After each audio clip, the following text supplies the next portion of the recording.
Baik, kembali bersama Mindiarto Jugorharjo. Kali ini saya akan sharing sebuah topik bagaimana agar jajaran penjualan atau orang-orang penjualan, sales people, bisa berkarir. Jadi jangan menjadi salesman abadi, ya. Maka hal-hal yang perlu diperhatikan atau perlu diketahui adalah mindsetnya perlu dibikin pintar. Maka kalau kita ingin bagaimana seorang sales people bisa berkarir, maka kita sebagai pimpinan, sebagai pemilik perusahaan, perlu memiliki sebuah mindset bahwa mereka harus saya bikin pintar.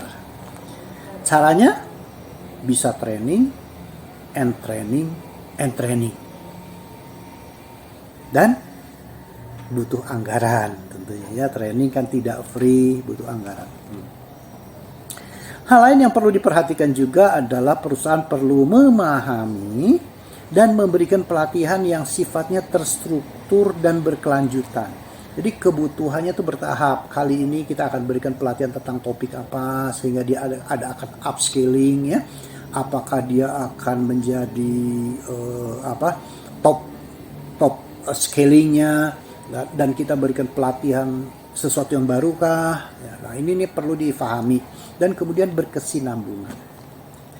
Selain itu juga kita tentunya perlu menghimbau juga kepada para karyawan atau sales people ini perlu belajar mandiri juga. Namanya belajar tidak selalu harus perusahaan yang cekokin, perusahaan yang kasih, tetapi individu masing-masing juga perlu belajar secara mandiri dan haus untuk mencari ilmu. Nah, haus mencari ilmu ini adalah sebuah metode, sebuah proses pembelajaran yang bisa di-create, ya, yang bisa dibuat oleh perusahaan, menciptakan suasana seperti demikian. Kemudian perlu difahami juga bahwa menjual itu atau selling is a process, not instant. Jadi ketika seorang sales yang bisa hebat menjual itu tidak ujuk-ujuk, tidak seakan-akan atau tidak mendadak jadi pintar. Ada sebuah proses yang perlu dilewati. Prosesnya apa? Prosesnya adalah ada sebuah improvement, ya, prosesnya. Lalu prosesnya apa? Ada sebuah target capaian, ada sebuah alat ukur, ada sebuah monitoring, ya.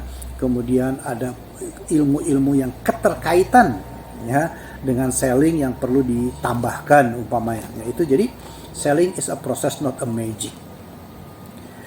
Karena sales tidak ada waktunya untuk ikut training secara khusus. Kenapa?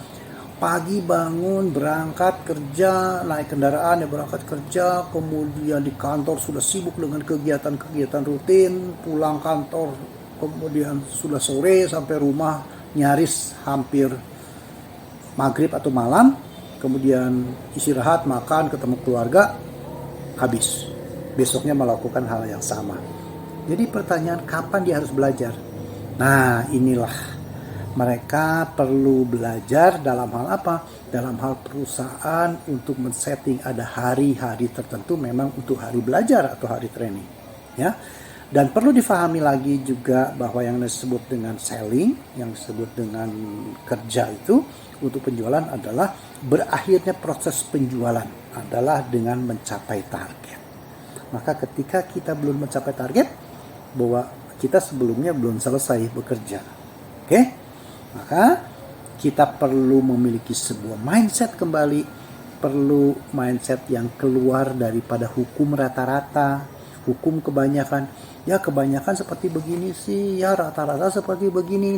Nah, mari kita keluar dari hukum rata-rata, mari kita keluar dari hukum pada umumnya, sehingga kita akan menjadi orang sales yang hebat dan bisa berkarir secara gradual dan tentunya sesuai dengan tuntutan perusahaan. Salam penjual.